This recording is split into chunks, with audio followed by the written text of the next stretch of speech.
say, beautiful day God's blessed us with. Bear with us, we're our voice at the best. We pray God have His way. It ain't about me, no way. It's about Him. And I'm glad today that He's able. So it's good to be in the Lord's house. If you got your Bibles, the 15th chapter of the book of Matthew. Pray just a little while and we'll try to get out of the way as soon as God's done. And if you're here visiting, we want you to feel right at home. This is God's house. We come to worship is why we're here. We're not here because we have to be. No, we're not here because it's a scheduled time. We're here to worship. And I believe if we do that, God will bless the service. And pray just a little while. The 15th chapter of the book of Matthew. We're going to start reading about the 21st verse. I want to say I appreciate your prayers this week. And appreciate those that were able to make it to the revival. We had a good revival. Never got to see anybody saved. I got to watch the Lord work. And God won't make nobody be saved. But He will invite.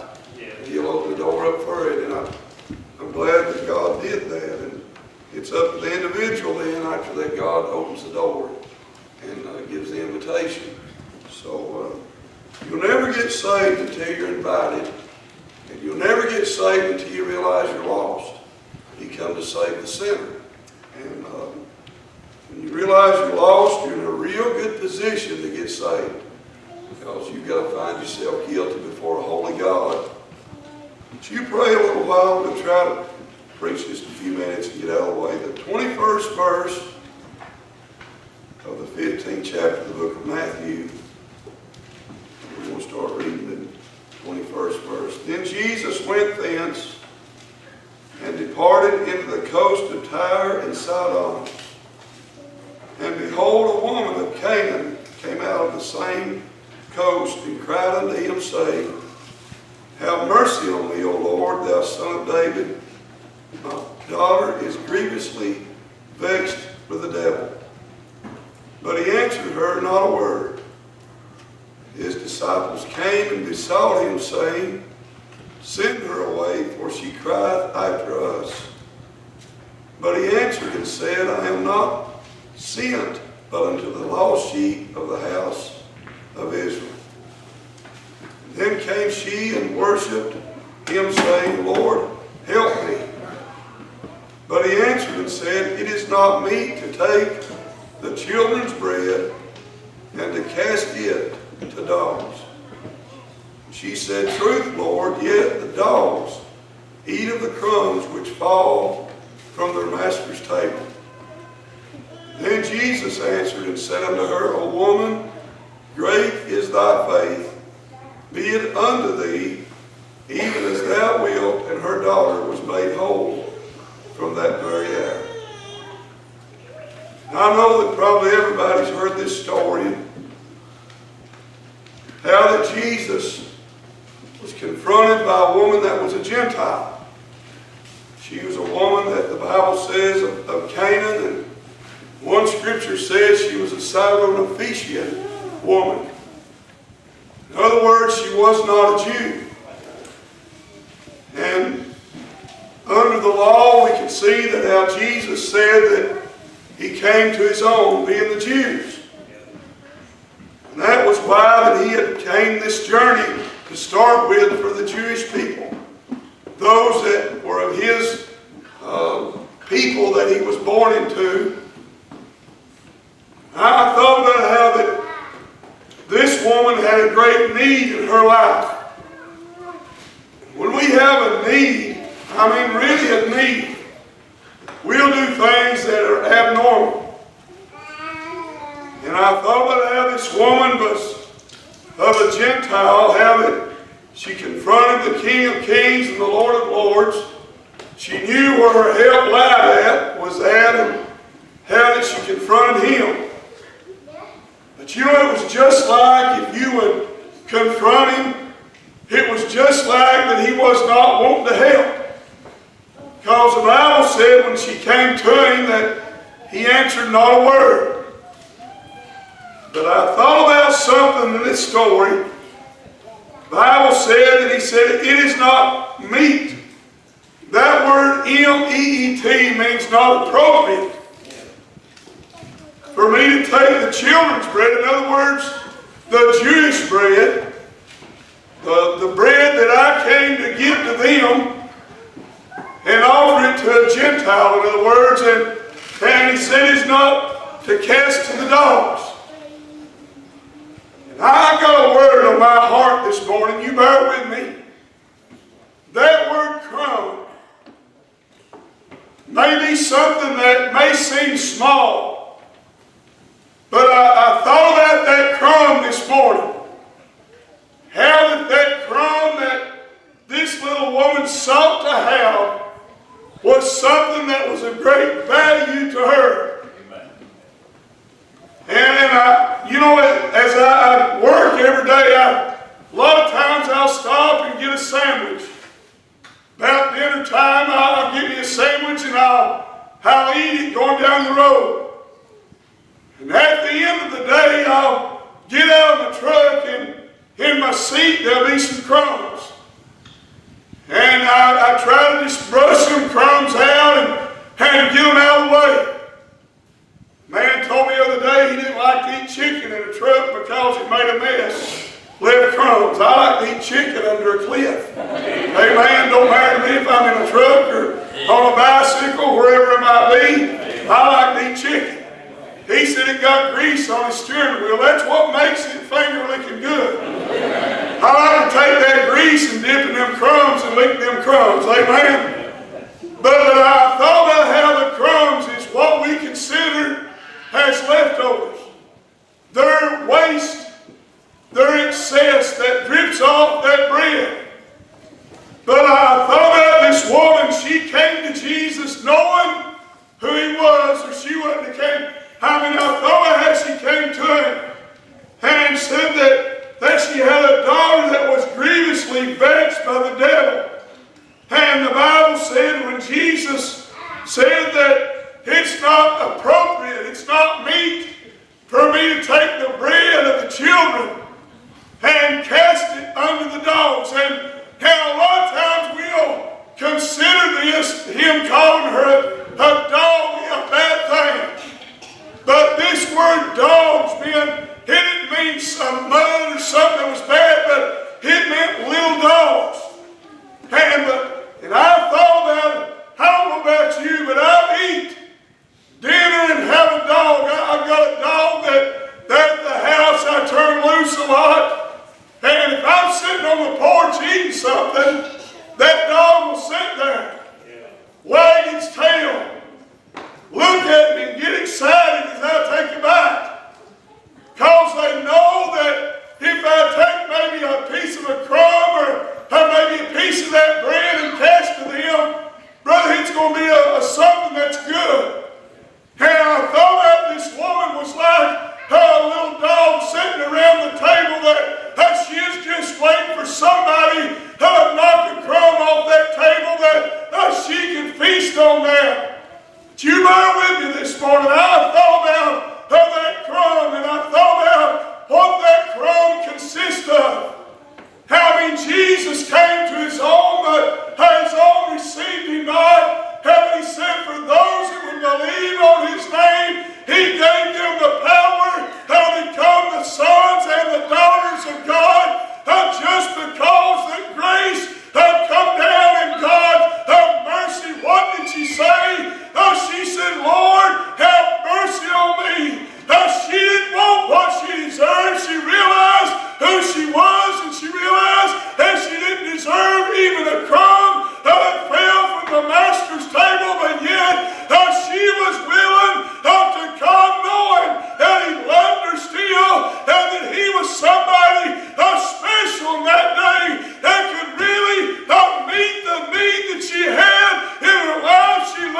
wanting a crumb. She was just wanting the waste that was left over from the main course of the meal. I thought, God has blessed our church. Thank God we saw 8 souls saved. Amen. We don't deserve to see that. We're not deserving to witness somebody passing from death unto life. But God's mercy came in and He showed His love and His compassion on somebody that wasn't fit to do anything. I mean, listen, we've all sinned and come short of the glory of God, but thank God His mercy, His grace, every now and then He'll drop a crumb and give us strength to go on and look for. He said, without a vision, our people will perish. That'll keep our vision strong. Just every now and then, I see a little crumb drop by. And I thought about this. These people right now, these churches right now that's struggling. I mean, really struggling. Nobody to lead the singing. Over there where we was at this week, there was another church every night. There was a man and a woman came. And they helped in the singing, to lead the singing. So they might be able to have revival. You know what they sacrificed them. And you know what God will do? He'll bless them for that. And these people that died in the church today, I mean, here we're being blessed. We've got children. We've got more children than some people has attending their whole church. I'm talking about adults and all. We're blessed. We've got bread. We've got what we need. I mean, God's given us a feast today. And friend, I'm telling you, these people that would just desire the waste that we have to feed them. I'm telling you, we've been so blessed a lot of times that we'll waste so much that God wants to use you. He wants to bless you. But we've got to humble ourselves before God to pick them crumbs up and drops off the table. And thank God, if we'll do that, He'll strengthen us through the crumbs. If you never had the real thing, a crumb's a whole lot. And let me tell you something about the crumbs I thought about. If you make a loaf of bread, I don't know all the ingredients. I know it's probably got flour and probably got milk and probably got eggs. I don't know. No doubt Scott probably got some kind of yeast. I know Tish, she makes bread. She knows the ingredients. But you know what the ingredients that's in that bread? You know where else them ingredients are? They're in that crumb. Amen. Jesus had healing in the crumb.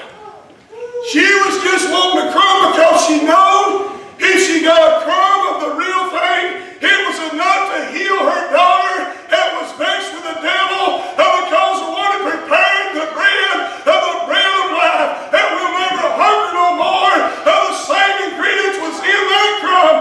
She just was waiting that God would give her something, some kind of hope, some kind of desire, some kind of willingness to go on. It just takes a little bit to go a long way. When God's in the arrangements, He'll make all the difference today. We'll waste. We'll even tear the sides of the bread off. If you got too brown, we'll eat the sandwich without that. I ain't saying that there's wrong with that, naturally speaking. We don't need to waste what God's given us, spiritually speaking. There's some of you got talents. There's an old man over there this week, 88-year-old, been preaching since he's in his early 30s. And I'd heard about him a lot till a couple of years ago I met him and preached revival with him. Still going strong. But I'm going to tell you something about what he does. He's one of the encouragementest people that I've ever met in my life. Every night he would talk to me before service to get started. He would encourage me. tell you what, he would encourage me so much that I felt like Billy Graham getting up there. A little old church. Because of encouragement. A little crumb of encouragement. Brother, I want to tell you, God's blessed us with these children.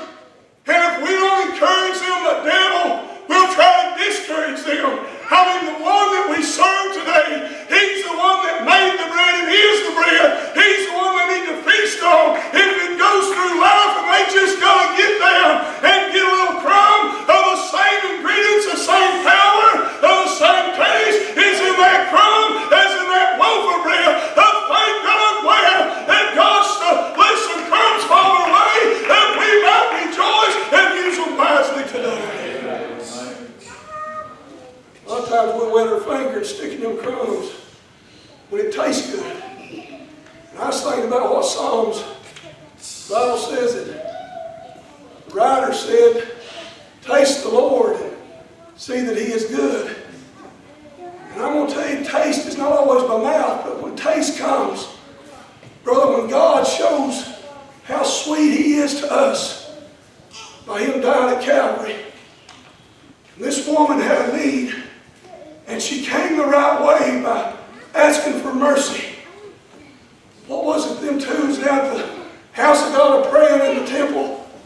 The Bible said that Pharisee, he was bragging on what all he didn't do and how good he was. You don't talk to God like that. You come realize that you ain't nothing and he's everything. That old publican, he's even ashamed to look up toward heaven, and he smote his breast, and all he could say is, Lord, have mercy on me, a sinner. And the Bible said that he's the one that went down to his house justified. It don't take a lot of words to get a crumb from God. I'm glad that, brother, that loaf of bread's are putting crumbs all over this world. Of the same power is in the crumb because it's Jesus. Of the same ingredient that's going out. Let's pick up what we wasted and use it wisely and watch God work in the house of God. I thought, Ellie, it was just like he said no when this woman came needing help. Because he answered not a word to start with. And then he said it's not appropriate or meet for me to take the Jews' bread, my people's bread, and cast it to the dogs. And I thought about, the Bible said she didn't give up. But it sounded like if I'd have been listening, then probably, if she hadn't really gleaned who he was, she would have probably given up right there. She said, Lord, I'm not asking for a whole lot, just a little crumb. Just a crumb that falls. In other words, she leftovers. I'm just looking for what's brushed off the table. I'm down here trying to find some help. And I know there's power. And whatever comes from you, I know that there's enough power to meet the need in my life. I heard people today say, well, we don't have this, I ain't done that. It ain't about us today. It ain't about the building. It ain't about how good we are. It's about the one that gives us that crumb. And I'm glad that these 8 sweet children that came to Jesus Christ, I'm glad he dropped the crumb that they might get the same ingredient that I've got today. I'm glad it's Jesus. There's enough of him up to go all over the world. And praise God, let's not waste what he gives us. And don't brush it away.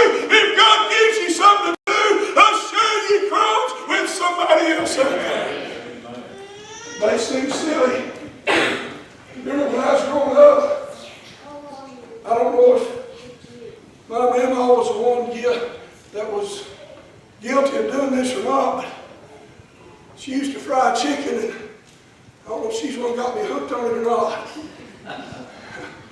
I remember what she used to do. I'd go out there, we had to walk from here out to her house. She lived out the road about a mile. Remember, I used to walk out there.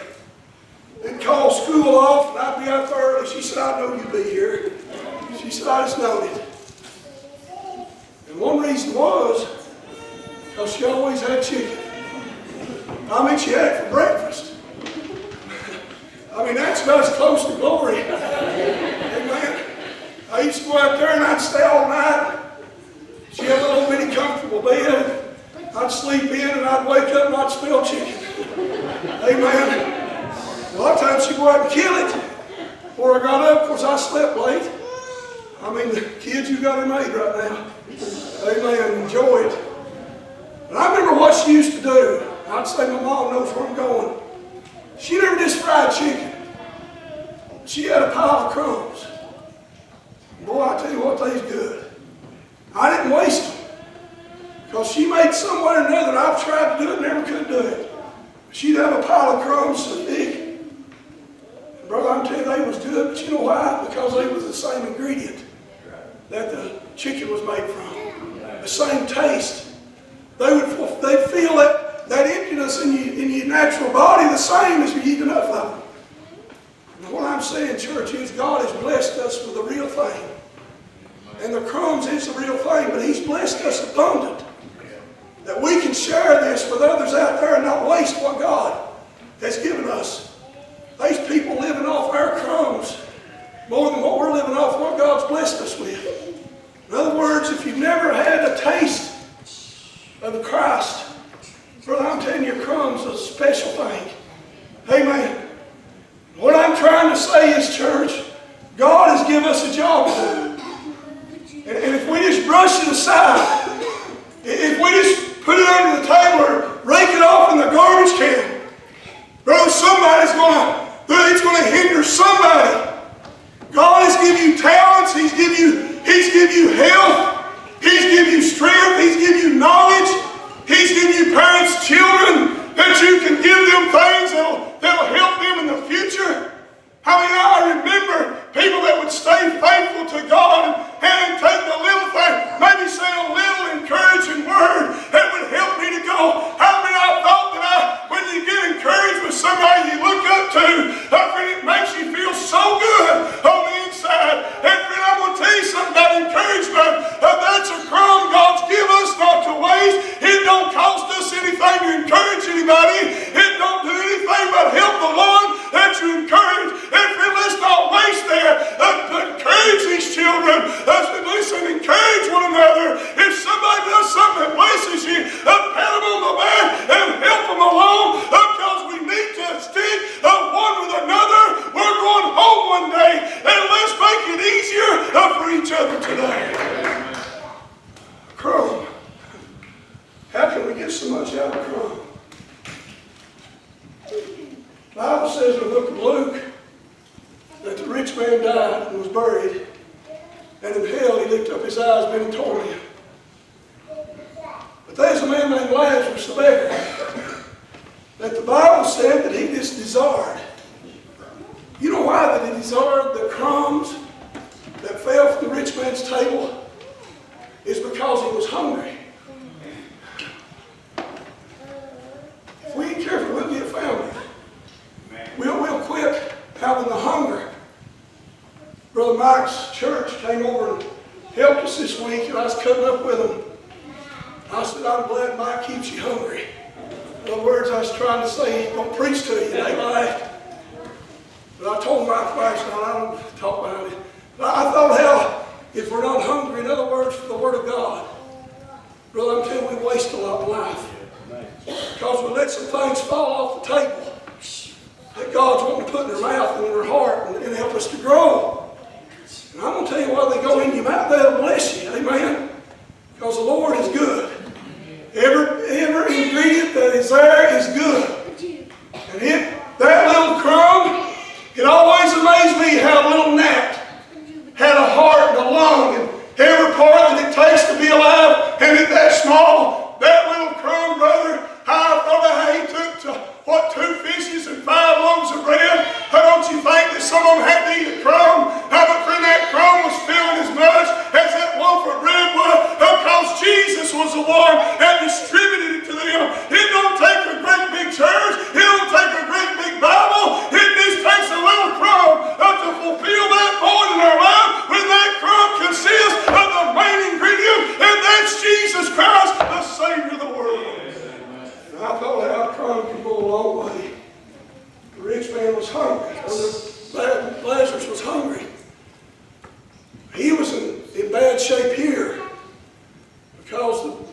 The Bible said that the dogs came and they licked his sores. Probably the most comfort that he got here was when the dogs came. And they would lick his wounds to try to soothe his wounds. But he was hungry. And that's why, you know what we need to do? We need to get under the table sometimes and get the good stuff that falls down. And not let it waste. Don't brush it up and throw it in the garbage. But God's given us some little things in life we need to cherish. He gives tonight, today. It may not seem like this much today. That this Sunday is precious to you. It may not seem like that how valuable it is. But you let this week have trouble in it. The next week somebody you love, or maybe you, or maybe me, or somebody else, be in the hospital, have a bad sickness, brother, this day would be a precious time. Amen. Our health is something that we brush under the rug sometimes until we lose it. But we want to thank God. I want to thank Him for every crumb that He's given me. And every little thing that keeps me going. And every taste that He puts in this whole body.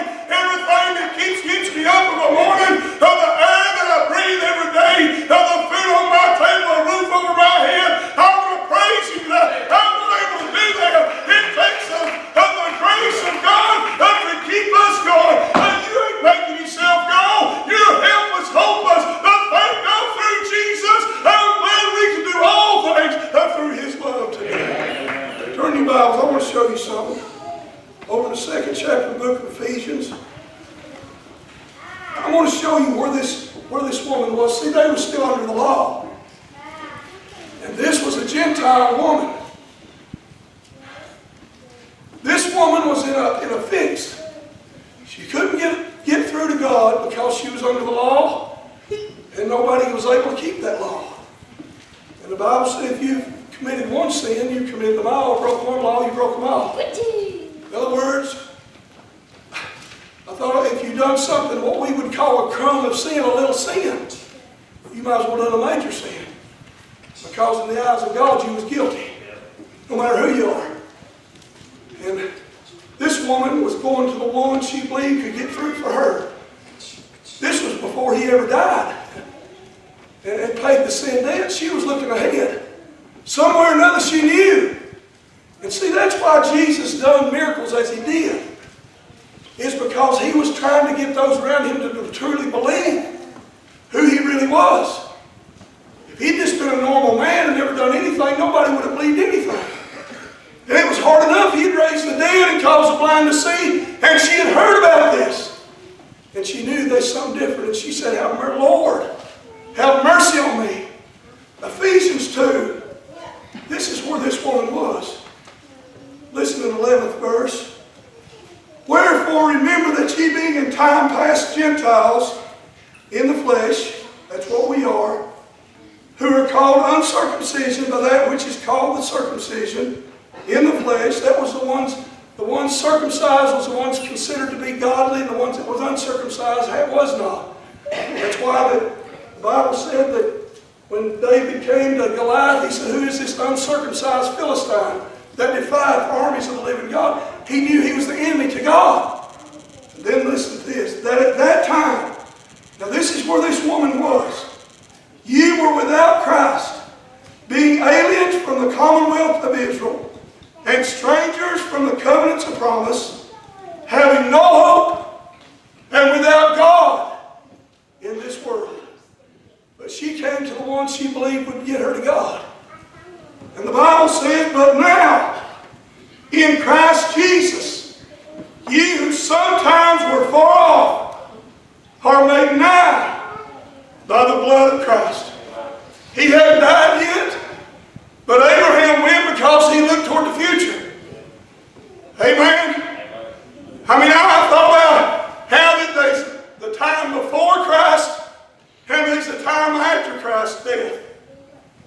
I'm glad that they was living. I said over there this week, it would have been harder for them to believe what was going to happen than for us to believe what's already happened. I mean, they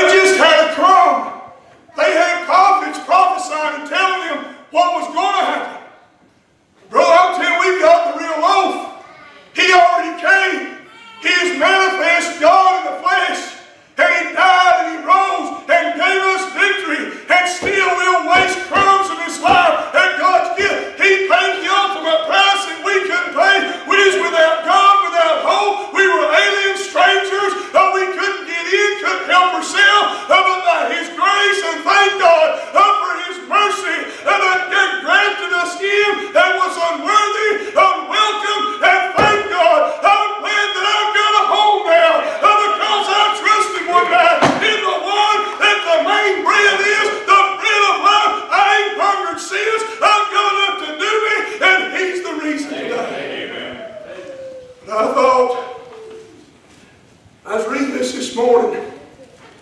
It would be a scary position to be in this world without God, without hope. I don't know about you, but I'm leaning on Him. And I'll tell you what He's done. He's held me up.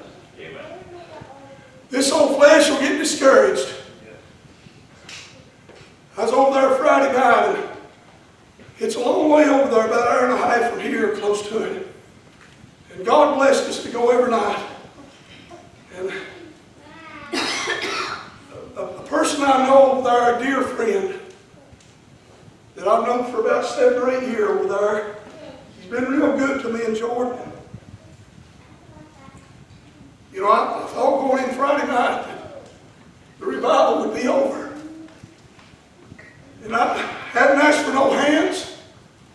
All week and I asked for hands at people that were lost. And this dear friend raised his head lost.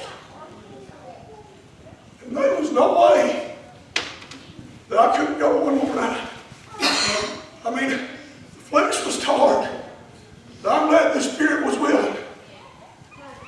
He never got saved last night. He wasn't there. But I'm not giving up. We don't know what kind of life people has lived. We don't know how they've been raised. But when God invites them to salvation, and they admit that they're lost, brother, that they're in a prime position to get saved by the grace of God. Because when they do that, they recognize their need, that they don't just need a little crumb, they'll do anything to escape the wrath of God. And friend, I'm telling you, when you really see your need, you're not worried about what people think. If you got a need in your life, you go to the one that can meet that need. And I thought, you know, I said, I can't live with myself. They asked me, he said, do we need to go on? I said, yes, I believe we do, because I saw that. Another dear lady that was up in probably her 30s or 40s raised her hand and was out of the will of God. And I went yesterday praying. But you know, you can't make anybody move for God. All you can do is preach them the Word. And when God draws them, it's completely up to them. This woman saw her need enough that she wasn't going to give up. She had a love in her life for her daughter. And I believe if we ever wanted to do this, we'd stay there until we got an answer. The first answer she received sounded like a no. Did she give up? No, the Bible says she worshiped. A lot of times we don't get a direct answer. A lot of times we don't know what the answer will be.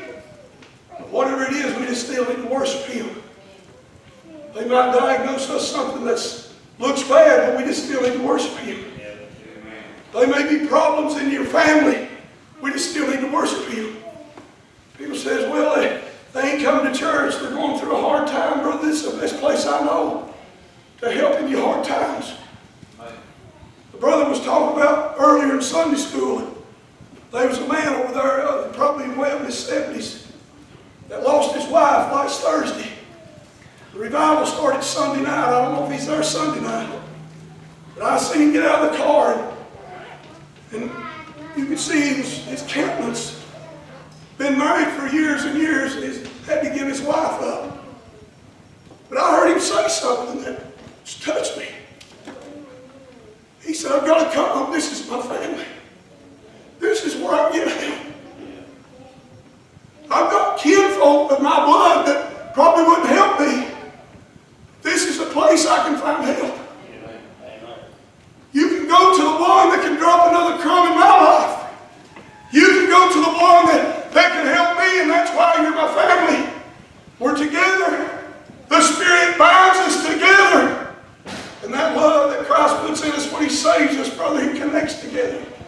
And our minds think alike because Christ, the Bible said when we get saved, we have the mind of Christ. That's how we know right from wrong. And that's why we know when people goes out in left field, that they're out in left field. Because the Holy Spirit, it comes to reprove and rebuke. It comes for correction and in righteousness and to show us the right way. And thank God I ain't blind anymore. I've been saved and I know where I'm going and I know what I need to do today.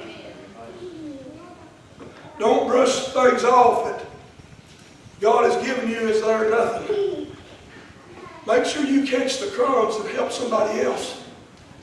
Because if you've never tasted Jesus, I heard a story years ago. Can't remember exactly how it went, about a man that was in the audience of a man that was an atheist. And that atheist up there trying to deny Christ said that man was back in the audience and he was eating an apple. And said that man was up there trying his best to say there wasn't no God. He's just getting all tangled up and he's just trying his best to convince the audience that there wasn't no God. So that old man, when he got done speaking, he stood up and he said, "Sir," he said, "this apple that I just ate," he said, "what does it taste like?"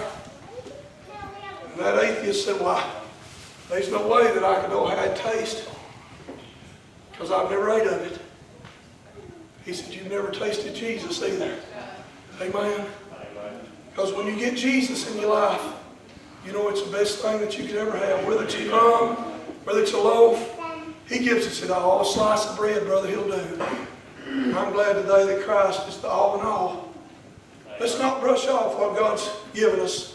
Some of you sit with your families, but don't brush that off. Don't get so busy you can't be with your family. People says, "Well, the only day I've got with my family is on Sunday and I'm going to spend it with them." Brother, right here's a good place. Amen. You'll help them more in the house of God than you will at home. Be a witness to them. Leave some things behind. Leave some crumbs behind, if nothing else, that they might pick up them crumbs when they get older and say, "This is why that I'm here. Because I tasted Jesus back yonder a long time ago. And I know what it is to be saved." Good to be saved today. Everybody wants to stand. Get you a song. You need to pray. This altar's open.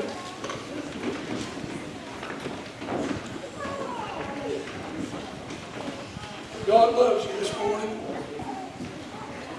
Don't take for granted the little things in life. Don't brush them off. I was going through the house this morning. Doris had some pictures of Hannah laying there. And I tell her, I said, "There used to be a little curly red-headed girl live here. She's gone.